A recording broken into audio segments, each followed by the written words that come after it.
Hello everyone, welcome to my simple life. আর সকাল সকাল উঠে রেডি হয়ে চলেছি মা ভবতারিণীর কাছে। হ্যাঁ, আজ প্রায় 1 বছর পর আমি দক্ষিণেশ্বরে এলাম। বলা ভালো, মা আমায় টানলো, কারণ সেই না টানলে তার কাছে আসবার ক্ষমতা তো আমাদের কারোরই নেই। আজ উইকডে ছিল, তাই মনে হয় ভিড়টা কম আছে, অনেকটাই ফাঁকা ফাঁকা। মন্দির খোলা থাকে সকাল 6টা থেকে 12:30 পর্যন্ত, 12:30 থেকে 3টে বন্ধ থাকে, আবার 3টে থেকে 7:30 পর্যন্ত খোলা থাকে। মূল ফটক দিয়ে ঢুকে ডান দিকে শ্রী রামকৃষ্ণ ঠাকুরের যে ছবিটা আছে সেটা আমার খুব ভালো লাগে। আমি যখনই এখানে আসি একবার অন্তত এখানে দাঁড়াই। আর ঠাকুরের যে বাণী, যত মত তত পথ, এটা পড়ি আর ভাবি, যদি আমরা আমাদের হৃদয়ে এই বাণী ধারণ করতে পারতাম তাহলে আজ সমাজটা অন্যরকম হতো। হয়তো একটু জ্ঞান দিলাম, আসলে কি বলতো, এটা পড়ে আমার যা মনে হয় তাই তোমাদের সাথে একটু শেয়ার করলাম।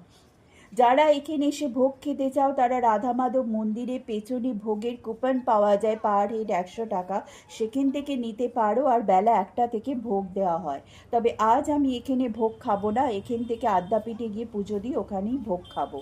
মন্দিরে ঢোকার আগে এখানে ব্যাগ ফোন জমা নেওয়ার জন্য অনেকগুলো কাউন্টার আছে। ব্যাগ 10 টাকা আর ফোন 3 টাকা। মন্দিরে ভেতরে যেহেতু ফোন অ্যালাউ নয়, তাই আমি এখানে বাইরে থেকে ভিডিও করেছি। স্বামী বিবেকানন্দের যে স্ট্যাচুটা আছে তার পাশ দিয়ে সোজা গেলেই ডালা আর্কেড আছে, আমি ওখান থেকেই পুজোর ডালা নিয়েছি। স্কাই ওয়াকে যে দোকানগুলো আছে ওখান থেকেও পুজোর ডালা নেওয়া যায়।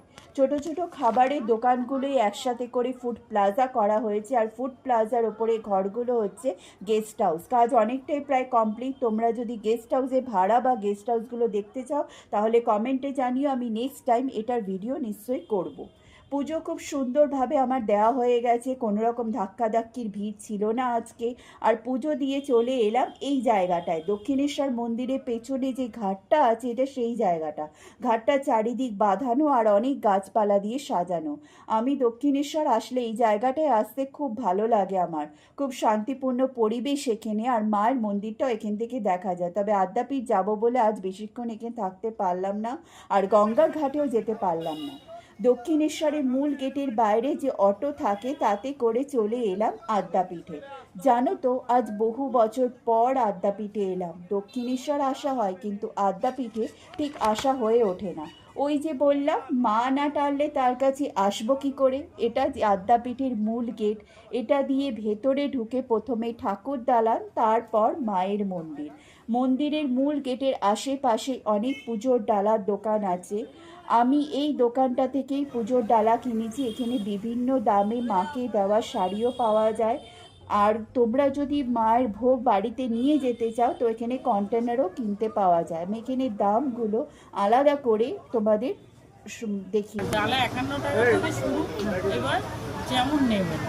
আচ্ছা, আর শাড়ি শাড়ি নিলে শাড়ি 200 টাকা থেকে স্টার্ট, 400, 500, 600, 1000 যেরকম নেবে। যেমন নেবেন।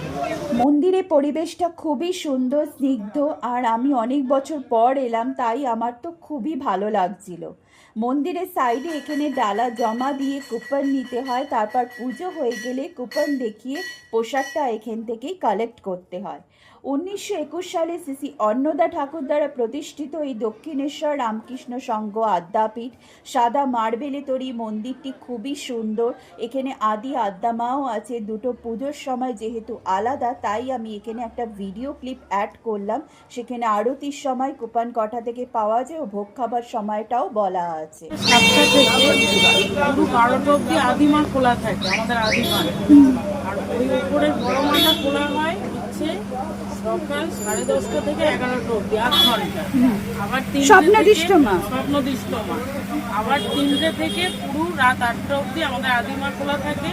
আর 7টা থেকে 7:30 আবার স্বপ্নদিষ্ট। আর আরতি কখন হয়? 10:30। 7টা থেকে 7:30। আর এদিকে সকালে 10:30 থেকে 11। 11টা, 8 ঘন্টা। আর প্রসাদটা কখন কত? 12:30 দিয়ে খাওয়ানো চালু হয়। আর কুপন 9টা থেকে 2:30-3টে অব্দি কুপন হয়। আদ্যামায়ের মন্দিরের ঠিক উল্টো দিকে এই দালানটাতে বসে সবাই পুজো দেখে। একেবারে সামনের দিকে মহিলাদের বসার ব্যবস্থা, তার ঠিক পেছনে পুরুষদের। আর তার পেছনে যারা বয়স্ক বা নিচে বসতে অসুবিধা তাদের জন্য একটু উঁচু বেদি মতো করে বসার ব্যবস্থা করা হয়েছে। এখান থেকে পুজোটা খুব সুন্দরভাবে দেখা যায়। আর ঠিক 10:30টার সময় মায়ের পুজো শুরু হয়ে গেল আজ। सुदत्तु उग्रचण्डा प्रत्यङ्गेय परमेश्वरी विशालाक्षी महाभद्रकाली महागौरी नारसिंही चातराही सिद्ध। মন্দিরের ঠিক ডান দিকে ভোগের কুপন পাওয়া যায়। সময়টা তো তোমাদের আগেই জানিয়ে দিলাম। আর কুপনের প্রাইস হলো পার হেড 80 টাকা, আর 7 বছরের নিচে বাচ্চাদের হাফ অর্থাৎ 40 টাকা। মেন গেট দিয়ে ঢুকে ডান দিকে আর বাঁ দিকে অনেকগুলো ছোট ছোট মন্দির আছে, অর্থাৎ আদ্যা মায়ের মন্দিরের ডান পাশে আর বাঁ পাশে। বাঁ দিকে আছে শিব মন্দির, আদি আদ্যা মায়ের মন্দির, এটাই জগৎ জননী শ্রী আদ্যা মায়ের আদি মন্দির। পুজো এখানে পুজোর সময়টা তোমাদের আগেই জানিয়েছি। আর আছে সত্যনারায়ণ মন্দির। তবে একটা কথা, স্বপ্নাদিষ্ট আদ্যা মায়ের মন্দিরের পুজোটাও আমার খুব ভালো লেগেছে। তুমি যে দাম দিয়েই মাকে শাড়ি কিনে দাও না কেন, যত কম দামি হোক বা বেশি, প্রতিটা শাড়ি মাকে গায়ে দিয়ে দেখানো হয়, মানে আমাদের পুজোটা খুব সুন্দরভাবে মার কাছে পৌঁছায়, সেটা দেখে আমার খুবই ভালো লাগলো। আর ডান দিকে আছে জগন্নাথ মন্দির, দুর্গা মন্দির। তবে মায়ের পুজো দিয়ে বেরিয়ে দেখলাম আদি আদ্যা মায়ের মন্দির ছাড়া সব মন্দিরই বন্ধ হয়ে গেছে। আরও তাড়াতাড়ি এসে যদি আগে দর্শন করতাম তাহলে খোলা পেতাম। যাই হোক, পরের বার নিশ্চয়ই তাড়াতাড়ি আসার চেষ্টা করব। সময়টা ঠিকমতো জানতাম না, তাই একটুখানি অসুবিধা হয়ে গেল। পরের বার সেটা আর আশা করি হবে না। মন্দির চত্বরেই আছে মহাকাল মন্দির, আর এই মন্দিরটা খোলাই ছিল, তাই মহাকাল দর্শন হয়ে গেল। আর ভোগ ঘরের দিকে যেতে গিয়ে বাঁ দিকে আছে রাধা মাধবের এই যুগল মন্দির, আর এটাও বন্ধ হয়ে গিয়েছিল। 5 টাকা দিয়ে জুতো রেখে ভোগের কুপন দেখিয়ে ভোগ খাবার ঘরে ঢুকলাম। ভোগ ঘরটা বিশাল বড়, আর টেবিলগুলো সাজিয়ে খুব সুন্দরভাবে বসার ব্যবস্থা করা হয়েছে এখানে একসাথে, যাতে বহু মানুষ খেতে পারে। ভোগে প্রথমেই ছিল পোলাও, কুমড়ো ভাজা, তারপর হলো আলু পটলের তরকারি, ভাত।